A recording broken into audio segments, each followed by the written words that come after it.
오늘은 요한계시록 9장 일곱 나팔 재앙 중에서 이제 5번째 나팔에 관한 그런 말씀이 기록되어 있습니다. 여러분, 요한계시록을 제가 설교는 하지만은 사실 여러분들 조금 이해하기가 어려운 부분들이 많이 있죠. 그래서 요한계시록은 여러분들이 스스로 읽기에는 조금 무리가 있는 또 힘든 그런 성경이라 그렇게 생각이 되어집니다. 근데 오늘 이 특별히 요한계시록 9장은 더 난해하고 또 의견이 많은 곳이기도 해요. 의견이 좀 분분한 편입니다. 그렇기 때문에 본문을 해석하는데 굉장히 어려운 부분이 있다라는 점을 여러분들이 좀 이해를 하고 이 말씀을 같이 나누는 게 좋을 것 같아요. 자, 1절이에요. 5째 천사가 나팔을 불었어요. 나팔을 보니까 하늘에서 땅에 떨어진 별 하나가 있었는데 제가 무지개의 열쇠를 받았더라, 그렇게 나오죠. 하늘에서 땅에 떨어진 별, 이게 과연 무엇일까? 일반적으로 우리가 말하는 운석이나 이런 별이 아니에요. 여기서 말하는 것은 대부분 성경을 추석하는 학자들은 이 별이 의미하는 것은 그냥 일반적인 운석이나 별을 의미하는 게 아니라 어떤 권세, 힘을 가진 자의 출현이다, 이렇게 보는 해석이 대부분이에요. 그러니까 하늘에서 떨어진 별. 그러니까 여러분 가만히 생각해 보면 우리가 하늘이라 그랬을 때는 지난번에도 우리가 하나님에 대해서 하늘나라에 대해서 제가 설명을 했죠. 하늘이라는 이 개념은 우리 인간으로서는 쉽게 지금도 그렇지만 그 당시에는 우리가 쉽게 닿지 못할, 가지 못할 그런 공간이잖아요. 그러니까 그런 힘이 있는 곳이잖아요. 그런 능력이 있는. 그래서 우리는 하늘 보고 손도 빌고 다 그렇게 하는 거잖아요. 왜 그렇겠어요? 하늘의 뭔가 권세를 상징하는 거기 때문에. 그래서 그 하늘에 있는 별이 땅에 왔다라는. 그러니까 뭡니까? 큰 힘과 권세를 가지고 이 땅에 온 자를 의미한다, 그렇게 보시면 됩니다. 그러면 어떤 권력과 힘을 가진 자냐? 어떤 권력과 힘을 가진 자냐가 이제 문제가 되는데, 성경에 보니까 무저갱이 죄송합니다. 무저갱이의 열쇠를 가진 자라고 나오죠. 무저갱이의 열쇠. 이게 무저갱이가 뭔지 아십니까? 이게 두 단어가 합쳐진 거예요. 무저갱. 이 무저라는 것은 뭐냐면은 끝이 없는, 그러니까 쉽게 말해서 끝이 없는 밑이라는 거예요. 생각해 보세요. 끝이 없는 밑으로 떨어지는 거예요. 그 갱은 뭘 말하는 겁니까? 여러분 우리 알잖아요. 갱도 말하는 거예요. 불을 말하는 거예요. 옛날에는 우리는 갱도를 불이라고 말을 많이 했잖아요. 그러니까 끝이 없는 불처럼 이게 지하로 떨어진 거예요. 그래서 성경에는 이 무저갱이를 지옥으로 많이 이해를 하고 있어요. 그러니까 밑이 없는 끝없는 불, 다시 말해서 지옥 문을 여닫을 수 있는 힘을 가진 자라고 보면 됩니다. 하늘에서 떨어진 별을 상징하는 그 힘을 가진 권력자가 누구냐면 바로 사람이라기보다는 보통은 주석자들은 사탄으로 봐요. 영적인 사탄, 마귀라고 보죠. 이 힘, 마귀도 여러분 힘이 있습니다. 사탄도 영적인 그 존재이기 때문에 힘이 있어요. 그래서 여러분 가끔 보면은 마귀도요, 악귀도요, 사람을 고치는 능력을 행할 수도 있어요. 하나님만 고치는 우리 병든 자를 고치는 능력이 있는 게 아니라 악한 영들도 그런 걸 흉내내요. 혹은 또 사람을 영적으로 망가뜨리기도 해요. 귀신 들리기도 하고. 하여튼 여러 가지. 그러니까 이 악한 영이 어떤 권세를 가지고 내려왔냐면은 이 무저갱 지옥의 문을 열고 닫을 수 있는 열쇠를 가지고 왔다라는 거예요. 그랬더니 그 무저갱이 구멍에서 큰 풀무에 연기 같은 연기가 올라오더라. 그렇게 2절에 기록하고 있죠. 여러분, 이 풀무가 뭐예요? 요즘은 우리가 대장간이 잘 없잖아요. 근데 과거에는 저도 어릴 때 살았던 마을에 대장간이 있었어요. 주로 하는 게 뭐예요? 뭐 쟁기를 만든다든지 뭐 칼을 만든다든지 하죠. 그때 쇠를 그 불에 달구어서 연하게 만들어서 망치로 쳐서 이제 다듬잖아요. 근데 그 풀무 불을 그 불이 수천도가 된대요. 근데 그 불을 일으키는 바람을 풀무라 그래요. 그러니까 그 자체를 풀무라 그래요. 그러니까 엄청난 온도를 가진 불이 꺼지지 않고 계속 타도록 바람을 넣는 게 뭐냐? 풀무예요. 그래서 이 풀무로 인해서 나는 연기가 계속 그 무저갱에서 올라오니까 사방이 어두워지더라, 그렇게 되어 있죠. 이걸 두고 사람들은 마지막 때가 되면 이런 자연재해, 지진이나 화산 활동이 점점 더 심해지는 현상이 아닐까. 여러분 그렇잖아요. 화산이 폭발되거나 지진이 나서 막 땅이 꺼지거나 이럴 때 다 연관이 되어 있죠. 그때 화산이 폭발할 때 어떻습니까? 연기가 많이 나죠. 해로운 황해 연기라든지 뭐 이런 연기가 많이 나서 주변을 다 깜깜하게 만드는 그런 게 있는데, 이런 게 국지적으로 일어나는 게 아니라 전 세계적으로 곳곳으로 나타날 수도 있는 그런 현상을 말하는 것이다. 그렇게 얘기하는 사람도 있어요. 어쨌든 5번째 나타나는 이 재앙 중에서 하늘에서 떨어진 별과 같은 존재는 이 땅의 무저갱이, 다시 말해서 지옥과 같은 암흑과 꺼지지 않는 이 불끄덩이 같은 재앙을 몰고 올 것이라고 하는 것은 분명한 것 같아요. 그게 뭐 나타난 어떤 현상인지는 정확하게 말할 수는 없지만, 뭐 여기서 보니까 뭐 연기가 나서 사방을 어둡게, 그건 당연한 거죠. 뭐 연기가 얼마나 많이 났겠어요. 그러니까 사방을 어둡게 만든다는 거죠. 그런데 그런 재앙을 몰고 오는데 거기에 덧붙여서 연기 가운데 뭐가 같이 올라왔다 그랬습니까? 오늘 성경에 보니까 황충이 올라왔다 그랬죠. 황충. 여러분 여기서 황충이라는 것은 원어에 보면 메뚜기라, 누런 메뚜기 아시죠? 그런 메뚜기를 황충이라 그래요. 근데 이 황충이 올라왔다는 거예요. 뭐 메뚜기가 뭐 그렇게 무서운 존재냐? 라고 여러분들이 이해하실지 모르겠지만, 여러분 후반절 보세요.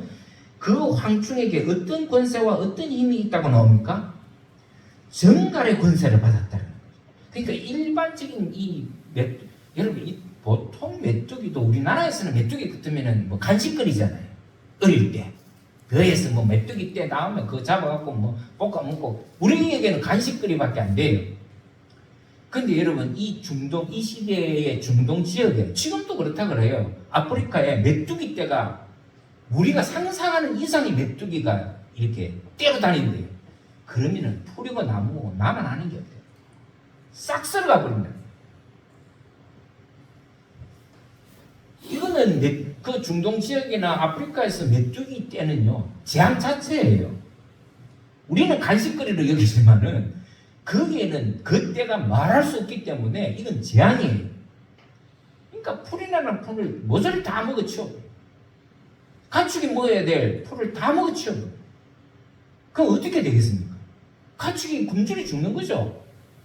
그럼 그 피해는 누가 봅니까? 사람들이 또 고스란히 보는 거예요. 그만큼 이 당시 중동 지역이나 아프리카 지역에서 메뚜기는 재앙이에요. 그런데 그것 자체로도 재앙인데 거기에 뭐가 있었어요? 정갈의 꼬리 같은 힘을 가졌더라고요. 독이 있는 메뚜기라는, 독이 있는. 여러분 정갈에 안 쏘여보셨죠? 저도 안 쏘여봐서 그게 어떤지 모르겠어요. 근데 정갈에 한번 쏘이신 분들은 그 뱀에 물린 그 이상으로 아프다. 뱀에 물린 그 이상으로. 그러니까 이건 뭘 말하는 겁니까? 재앙 중에 재앙이 지금 나타날 것이다. 예고하는 거죠. 그래서 이 문제에서 우리가 두 가지 해석을 할 수 있어요. 하나는 말 그대로 맹독을 가진 황충을 자연재해로 해석할 수 있다라고 보는 사람과, 종말이 오면 이런 인간의 한계를 뛰어넘는 재앙이 우리들에게 온다라고. 어떤 형태로든. 진짜 엄청난 인간에게 고통을 줄 수 있는 재앙들이 종말의 때가 되면 온다는 거예요. 요즘 안 보세요. 요즘도 마찬가지죠. 요즘 여러분 자연재해를 보면은 과거에 자연재해 일어났던 자연재해하고는 비교할 수 없는 재해가 일어나죠. 그렇잖아요. 우리가 가까운 예로 한번 들어봅시다. 일본에 쓰나미 왔을 때 그런 재앙이 없었어요. 예? 그리고 그 전에 동남아에서 쓰나미가 왔을 때는요, 수십만 명이 죽었어요. 태국, 말레이시아, 뭐 이런데, 인도네시아 이쪽으로. 그 재해로 인해 가지고 수십만이 죽었어요. 졸지에 죽은 거예요. IT라는 지역 아시죠? 거기는 쑥대밭이 돼요. 지진이 나요. 여러분, 근래에 20세기, 21세기에처럼 이렇게 일어나는 자연재해가 그 전에 이런 재해들이 자주 없었어요. 제가 지난번에 몇 년 전에 코로나 전에 네팔에 갔잖아요. 근데 네팔에 갔는데 어느 지역을 갔냐면은 그때 여러분들 기억나실지 모르겠지만은 네팔 지역에 히말라야 그 산맥이 이랬는데요. 거기에서 지진이 일어나. 근데 그 네팔 지역은 보통 수천 메다의 산이 있어요. 절비해요, 수천 메다. 근데 거기에서 사는 사람들이 있어요. 근데 제가 가보니까 우리나라 산하고는 비교할 수 없어요. 그냥 깎아지르는 절벽이에요. 산이라는 게. 지진이 일어나니까 그 산에 무너지니까 말 자체를 그냥 덮어버려요. 말 자체를. 비참한 거예요. 말 자체를 그냥 흔적도 없이 사라지게 만들어요.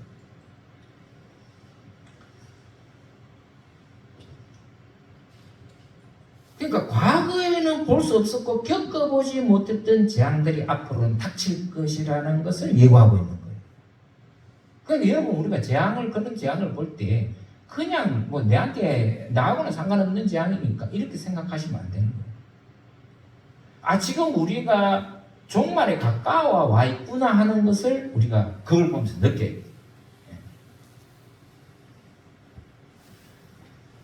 그래서 여러분, 우리가 이 사단들이 종말이 되면은 굉장히 많이 우리를 괴롭힐 거예요. 어떤 모습으로든. 그러니까 어떻게 보면 여러분, 지금 우리가 몇 년 전에 겪었던 이 코로나 같은 경우에도 우리가 그냥 쉽게 생각할 문제만은 아니에요. 네? 쉽게 생각하는 이런 경우를 우리가 그동안에 겪어보았습니까? 유럽의 패스트가 창궐을 했을 때도 지금 같은 전 세계가 그냥 록다운 되는 경우가 없었잖아요. 근데 앞으로 이런 일들이 자주 일어날 수 있을 것이다. 자주 일어날 수 있을 것이다. 그게 뭐 전쟁이든 역병이든 경제적인 고통이든 이 땅에 살아가는 사람들에게 공포스러울 만큼 파괴적인 일들이 앞으로는 자주 일어날 것이다. 근데 여기서 우리가 좀 이상하게 생각되는 게 있어요. 분명히 황충에 올라오면은 여러분, 일반적으로 황충에 오면 땅에 풀이나 푸른 것이나 식목들이 다 말라야 되는데 하나님은 그것만은 해치지 말라고 말씀하시는 거예요. 그것만. 그러니까 우리 인간이 살아가는 기본에 대해서는 하나님께서 놔준다는 거예요. 종말이 때라도. 그런데 또 그 황충들이 해하지 말고 고통을 주지 말라고 하는 대상이 있어요. 누굽니까? 이마에 입맞은 사람. 여러분, 이마에 입맞은 사람은 누구를 의미합니까? 믿는 자들을 의미합니다. 믿는 자들. 하나님께서 택하신 백성에게는 손대지 마라. 여러분, 이 상황을 우리 구약에도 대비해 보면은 하나님께서 모세를 통해서 출애굽시킬 때 10가지 재앙을 내리죠. 근데 그 10가지 재앙이 애굽 사람들은 다 겪는 가운데서도 오직 하나님을 사는 유대인들에게는 그 재앙이 없었어요. 그 재앙을 당하지 않도록 하셨다. 그러니까 그거하고 이게 비교가 돼요. 그러니까 앞으로도 마찬가지일 거예요. 앞으로도 재앙이 때가 와도 하나님의 사람들, 믿는 사람들에게는 하나님이 안전한 구원을 우리에게 주신다 하는 것을 여기서 우리가 찾을 수 있어요. 그러니까 믿음으로 사는 게, 종말의 때에 우리가 믿음으로 사는 게 얼마나 중요하다는 것을 우리가 여기서 깨달아야 돼요. 아무리 세계상의 종말이 가까이 와도 우리 믿는 자들에게는 하나님의 지켜주심, 보호하심이 있다는 것을 여러분들이 기억해야 돼요. 그러니까 지금도 그렇죠. 우리가 하나님의 택한 사람은 어떤 환난과 역경이 닥쳐하더라도요, 하나님께서 쉽게 그 사람들을 무너지게 하진 않아요. 네. 이기게 하십니다. 왜? 하나님은 우리를 지켜주시는 분이라고 약속하셨잖아요. 내가 너희들이 어디를 가든지 내가 너희들을 보호해 주겠다. 그래서 제가 여러분 성탄절만 되면 제가 강조하는 게 뭐예요? 예수님의 천사를 통해서 예수님의 이름을 임마누엘이라 하라. 저는 이 이름 자체에서 하나님이 주신 이 이름 자체에서도 엄청난 은혜가 있어요. 임마누엘의 뜻이 뭐라 그랬어요? 하나님이, 그렇죠, 하나님이 너희와 함께 하실 것이다. 예수님을 이 땅에 보내시면서 그 이름을 임마누엘이라 하라는 것 자체를 보더라도 저렇게 얼마나 하나님이 우리를 사랑하시고 지켜주시고 보호해 주신다라는 분인 것을 알 수가 있어요. 여러분, 우리가 살아가다가 많은 어려움에 직면되잖아요. 환난을 겪잖아요. 그래도 우리가 낙심하거나 좌절해서는 안 되는 이유가 뭐예요? 절망해서 안 되는 이유가 뭐예요? 하나님이 우리와 함께 계신다. 하나님이 우리가. 오늘도 마찬가지예요. 이 세상에 종말이 와도 너희들 두려워하지 마라. 이 얘기를 하시는 거예요, 지금. 그런 재앙을 보더라도 너네들은 눈 하나 깜짝하지 마. 왜? 내가 너희들을 지켜주신다. 입맞은 자들에게는 그런 환난을 피하게 해주시겠다. 그게 얼마나 큰 약속이에요. 그리고 또 한 가지가 있습니다. 뭐냐면 우리 입맞은 자들에게는 하나님께서 우리를 지켜주시겠다는 약속인 한편으로는, 다른 한편으로는 예수를 믿지 않고 하나님을 믿지 않는 사람들에게 뭐예요? 돌아오라는 거예요. 돌아오라는. 하나님께도 돌아오라는 기회를 주시는 거예요. 기회를. 어떻게 보면 이 환난이나 이 고통이나 역경은 하나님의 주시는 또 하나의 기회예요. 안 믿는 자들에게. 여러분, 종말에 우리가 주의해야 될 것은 하나님의 치신 이 인을, 임받음을, 믿음을 지켜야 돼요. 잃어버리면 안 돼요. 그게 중요한 거예요. 끝까지 하나님의 은총과 구원의 끈을 붙들어야 돼요. 어떤 어려움과 시험이 오더라도 그거 놓치면 끝이에요.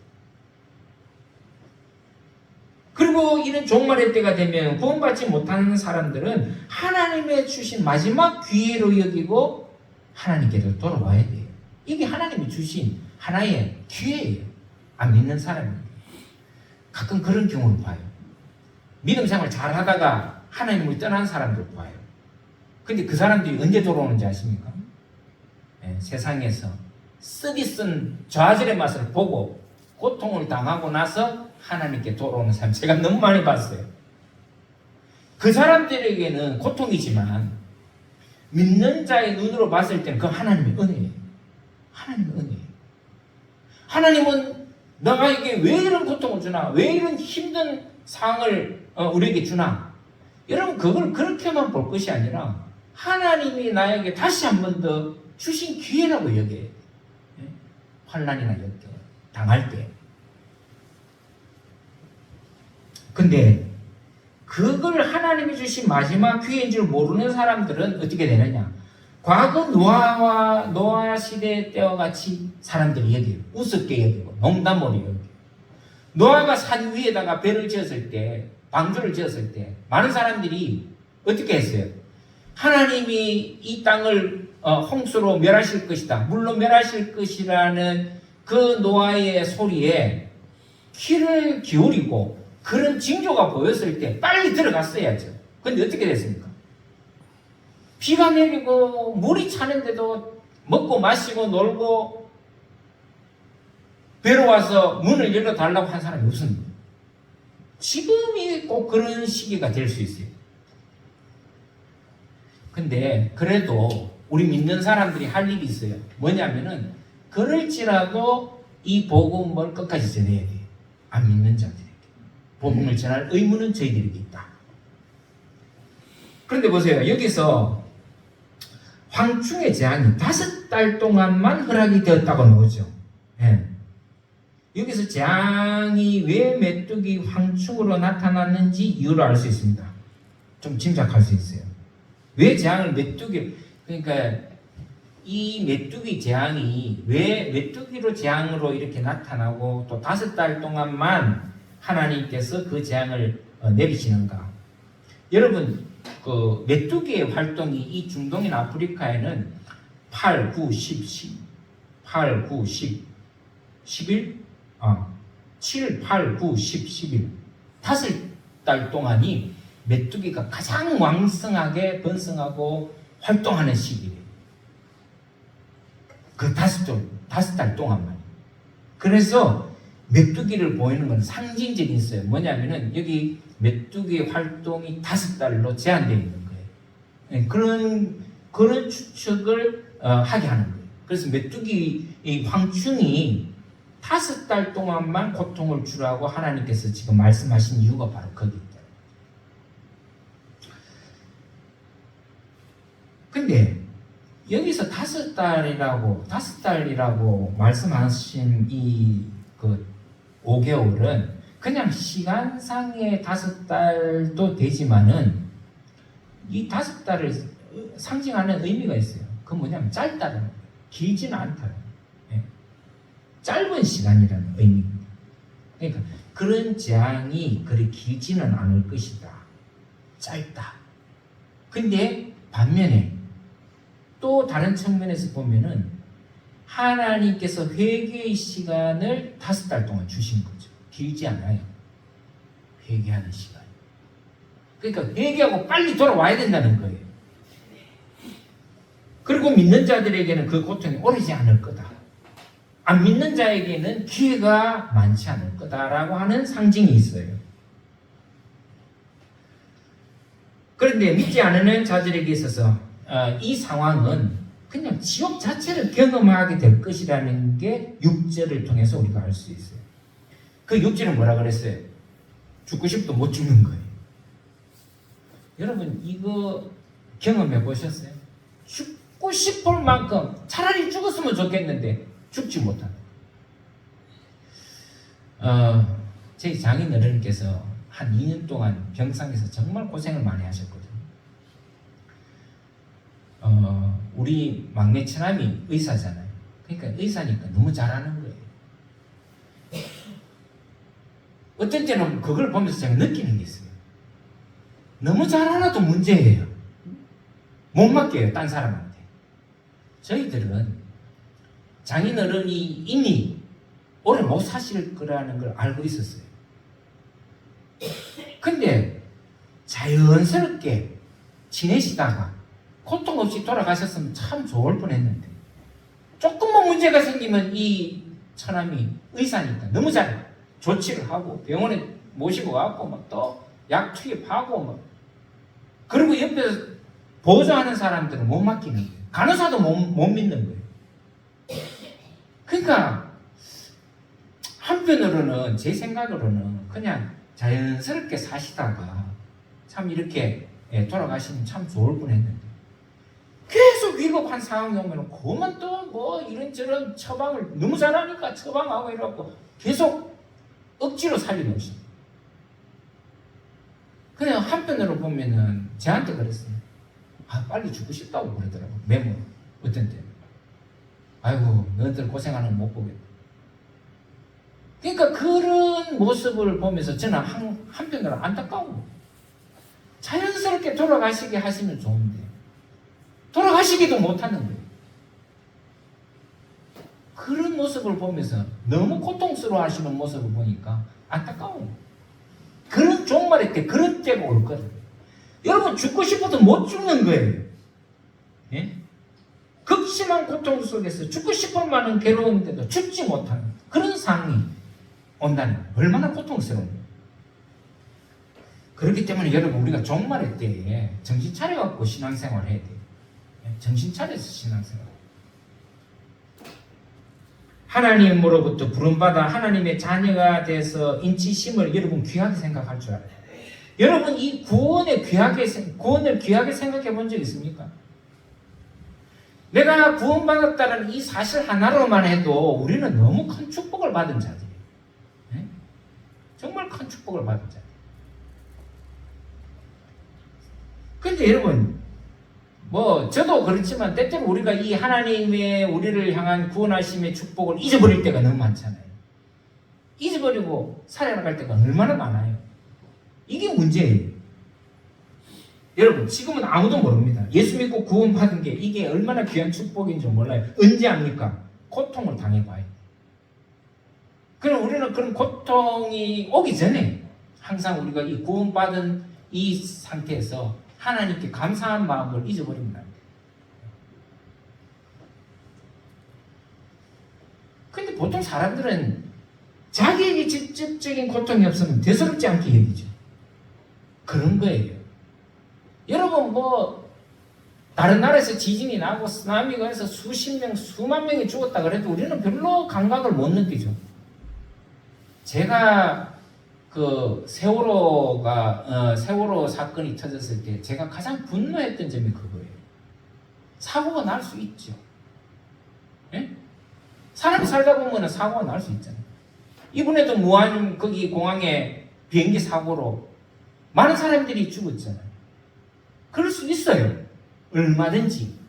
근데 여러분, 그 사고를 보면서 여러분들은 얼마만큼 그 사건에 대해서 내가 아픔을 느끼고 안타깝게 여긴 적이 있어요? 못 느끼죠. 그 세월호 사건에 났을 때 그 가족의 피해자의 가족의 여러분 마음을 한번 공감해 본 적 있어요? 그 억울함을 풀어달라고 하는 그 사람들 앞에 가서 말이죠. 어떤 사람은 가갖고 거기서 고기 구워 먹고 너가 자식들 팔아서 돈벌이 하느냐 이런 비아냥을 하고. 여러분, 그래서는 안 된다는 거예요. 예? 만약에 그 가족들 중에서 내 가족이 내 딸이 내 부모가 내 아들이 거기에서 참상을 당했다고 생각해 보세요. 여러분들은 어떤 마음이 있겠어요? 그렇게 놀리고 비아냥거리는 사람 죽이고 싶은 마음이 생기잖아요. 우리는 그런 사람들에 대한 안타까움을 느낄 줄 아는 사람들이에요. 그 당시 우리 수빈이하고 현범이가 고등학교 학생이었거든요. 근데 자기 또래 애들이 거기 세월에서 그것도 제가 보니까 너무 엄청나게 어이없게 죽었잖아요. 배가 뒤집힌데 얼마든지 구원할 수 있는데 구조할 수 있는데 선장하고 몇 사람만 싹 구조하고 그게 무슨 그러니까 그런 데 대한 우리가 의로운 분노심을 가지고 또 그 고통당하는 사람에 대한 공감력을 가지고 있어요. 그 자기한테 고통이 직접적인 고통이 없으면 그냥 다 우리는 무시하고 사는 거예요. 그러지 말라는 거예요. 여러분, 종말의 때가 와서 많은 사람들이 고통을 잃을 때에 우리가 그런 고통당하는 사람들을 외면해서는 안 된다. 어떻게 해야 돼요? 구원의 손길을 내밀어야 되죠. 복음을 전해야 되죠.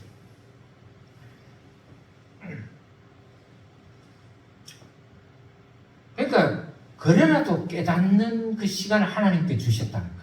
5달 동안. 이 5달은 그냥 한 달, 2달 이런 의미가 아니라 짧은 기간이다. 짧은 기간. 그게 5년인지 50년인지는 모르겠지만 하나님의 시간과 우리 시간은 다르니까. 그래서 우리가 기억해야 되는 건 뭐냐면 그런 날이 왔을 때 빨리 우리가 하나님께로 돌이킬 수 있는 마음이 필요하다. 그래서 그 5달은 회개의 시간입니다.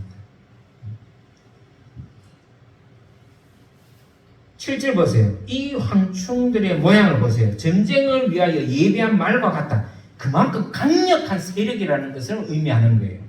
또 그 머리에는 금멸용왕 같은 비슷한 것을 썼다고 했죠. 승리자로 행세한다는 거예요.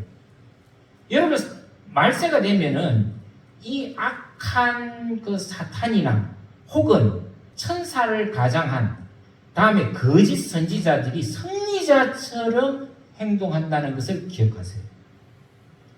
종말이 되면 이런 사람들이 많이 나타나요. 자기가 마치 재림주인 것처럼, 자기가 마치 믿음의 승리자인 것처럼 위선자가 행세를 한다는 거죠. 그리고 그 얼굴은 사람의 얼굴 같고 돼 있죠. 인간처럼 행세한다는 거예요. 인간처럼.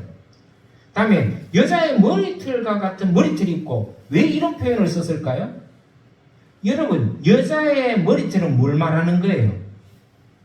여자에게 있어서 머리는 뭐예요? 아름다움의 상징이잖아요. 아름다움의 상징. 그러니까 뭘 말하는 거예요? 아름답게 꾸미는 거죠. 현혹하기 위해서. 그래서 이 표현은 아마 말세가 되면 이 사탄 마귀들이 사람들을 미혹하는 영으로 다가올 것이라고 하는 것을 우리가 짐작할 수 있죠. 왜 여기에다가 여자의 머리카락을 얘기해놨느냐? 바로 우리를 미혹하게 할 수 있다. 아름다움 같은 것처럼, 아름다운 것처럼 진리 있냐, 정의 있냐, 그렇게 우리를 미혹한다는 의미가 있어요. 그 다음에 이는 사자 같다. 이건 뭐예요? 파괴적이잖아요. 여러분, 사자의 이빨이 어디다가 쓰이겠어요? 찢는데, 피 흘리는 데 쓰잖아요. 그걸 얘기하는, 살육을 의미한다. 그러니까 마지막 때가 되면 이런 살육의 현상들이 나타날 것이다. 그 다음에 철흉갑이라는 것은 이 사람들을 미혹하고 찢어 죽이고 피 흘리는 이 존재가 쉬운 존재가 아니다. 철과 흉갑을 두른 것처럼 단단한 존재다. 강인한 존재다. 그리고 자기 자신에 대한 보호막을 가진, 여러분 흉갑을 그 보호하는 거잖아요, 자신을. 그러니까 그런 존재다. 그리고 정갈꼬리는 고통을 얘기하는 거죠. 죽음의 고통. 그러니까 이 사탄의 마지막 때 활동할 때는 이런 것들이 있다라는 것을 암시하는 거예요. 근데 여러분 보세요. 여기 보면은 황충들에게 우두머리가 있다라는 것이 나오죠. 몇 절입니까? 10절 보세요. 10절에 보면 또 정갈과 같은 꼬리와 쏘는 살이 있어 그 꼬리에는 5달 동안 사람들을 해하는 권세가 있다라. 11절 저희에게 임금이 있으니 이렇게 나오죠. 저희에게 임금, 우두머리가 있다.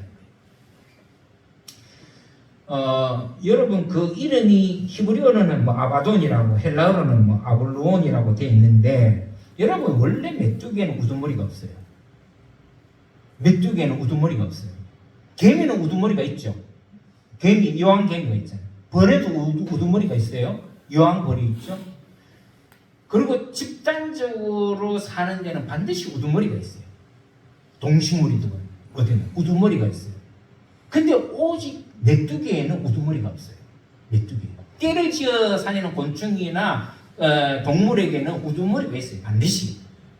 근데 메뚜기에는 우두머리가 없어요. 근데 여기 오늘 본문에 보니까 우두머리가 있다는 거죠.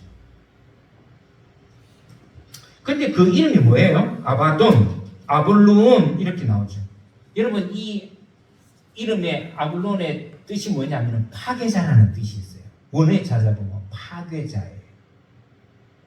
여러분 이 황충의 우두머리는 파괴자입니다. 이것만 봐도 이 황충들의 재앙은 인류의 파괴자로 온다는 것을 우리가 알 수 있어요. 모든 걸 파괴해요. 그래서 여러분 종말이 되면요, 종말의 때가 언제냐 이렇게 보면은 파괴되는 모습을 보면은 우리가 알 수 있어요. 근데 이 파괴라는 것은 그냥 건물이나 이런 걸 파괴하는 것도 포함돼요. 그러나 그 외적이 파괴되어 있어요. 뭡니까? 자연 질서가 파괴돼요. 인간 관계, 천륜과 인륜이 파괴돼요. 국가와 국가가 파괴돼요. 경제가 파괴돼요. 모든 것이 파괴되는 거예요. 질서가 파괴되는 거예요. 그래서 예수님께서도 말세에 때가 되면은 어떻게 한다고 했어요? 형제가 형제를 대적하고 부모가 자식을, 자식이 부모를 대적하는 때가 온다는 거예요. 그래서 여러분 마태복음 10장 21절에 아비가 자식을 죽는데 내어주고 자식들이 부모를 대적하여 죽게 하더라는 거예요. 이게 뭐예요? 인륜, 천륜 이런 것들이 질서가 파괴되는 거예요. 그 여러분 요즘 우리 사회를 봐도 그렇잖아요. 요즘 우리 사회에서 전통적으로 우리가 갖고 있는 질서들이 파괴되고 있잖아요. 엄청 많이 파괴되고 있죠. 그 여러분 느끼시잖아요. 자연 질서도 많이 지금 파괴되고 있어요. 그리고 여러분 우리가 살아가는 이 공동체도 지금 굉장히 많이 파괴되고 있죠. 이 나라가 이게 우리나라만의 문제가 아니에요. 각 나라들을 보면은 점점 더 어떻게 돼요? 예수님께서 말한 것처럼 민족과 민족이 대적하고 싸우고 나라와 나라가 싸우고 이게 갈수록 더 심화된다는 거죠. 그리고 미혹될 만한 것들도 우리 시대에는 많이 생길 것이다. 그럴듯한 아름다움으로 치장하지만은 실제로 우리에게 고통 주는 게 얼마나 많은지 몰라. 우리의 영혼과 삶을 파괴하는 현상들이 이 악한 사단에 의해서 나타날 것이라는 연이. 그러나 중요한 것은 뭐냐면은 제가 말씀드렸다시피 짧다. 한때로 그친다는 거예요. 그렇기 때문에 우리 믿는 자들은 이런 현상에 대해서 종말의 때가 왔구나 인식하는 것까지는 좋은데 두려워할 필요는 없다. 두려워할 필요. 왜? 하나님께서 우리는 보호해 주시기 때문에. 그래서 여러분 우리가 끝까지 믿음을 잃지 않고 살아가는 게 참 중요해요. 종말의 때가 될수록 믿음을 잃어버리는 사람이 상당히 많이 나타날 거예요. 왜? 그런 걸 못 견뎌야 하거든요. 네. 그래서 마태복음 10장 22절에 보면 예수님께서 뭐라고 하셨냐면은 또 너희가 내 이름으로 인하여 모든 사람에게 미움을 받을 것이나 나중까지 견디는 자가 구원을 얻겠다. 그래서 제가 늘 강조하는 게 뭐예요? 믿음은 인내하는 것이다. 믿음의 다른 말은 인내다. 인내하지 못하면은 어떻게 돼요? 실패할 수밖에 없는 거예요. 그래서 오늘 계시록에 나타난 환상을 통해서 이 종말의 때를 예언하는데 우리가 살아가야 할 모습이 어때야 하는지를 지금 우리에게 말씀하시고 교훈하시는 거예요. 어떻게 해야 돼요? 두려워하지 말아야 돼요. 그리고 어떻게 해야 됩니까? 인내심을 가져야 돼요. 인내하는 거예요. 그래서 오늘 이 말씀을 통해서 여러분들이 교훈받을 것은 그거예요. 종말의 때가 아무리 내 앞에 와도 우리가 두려워할 필요가 없다. 그런 그 파괴적이고 고통이 환난이 와더라도 우리가 믿음으로 인내하고 견디면 결국 우리는 승리자로 하나님 앞에 설 수 있다 하는 것을 오늘 말씀을 통해서 우리에게 주시는 교훈이다. 우리에게 결단코 겁을 주기 위해서 하는 게 아니다. 이 말씀을 주시는 게 아니다. 잘못된 사람들, 믿음에 떠난 사람들에게는 믿음을 회복할 수 있는 기회를 주시는 계기가 될 것이고 믿음으로 살아가는 자에게서는 인내함으로 구원을 얻는 하나님의 축복을 받을 것이라는 것이 바로 오늘 말씀을 통해서 주시는 하나님의 교훈입니다. 이 교훈을 여러분들이 잘 마음에 새겨서 이 어려운 시대를 살아가는데 승리자로 살아가는 저와 여러분 되시기를 주의 이름으로 축원합니다. 기도하겠습니다. 자비로우신 주님, 우리가 종말의 때를 살아가고 있는데 우리가 인내하게 하시고 인내로 승리하는 저희들 되게 하여 주옵소서. 혹여 구원에서 멀어진 우리 형제들 자매들이 있다면 회개하고 돌이킬 수 있는 다시 하나님께로 돌아올 수 있는 복을 허락하여 주옵소서. 예수님의 이름으로 간절히 기도드리옵나이다. 아멘.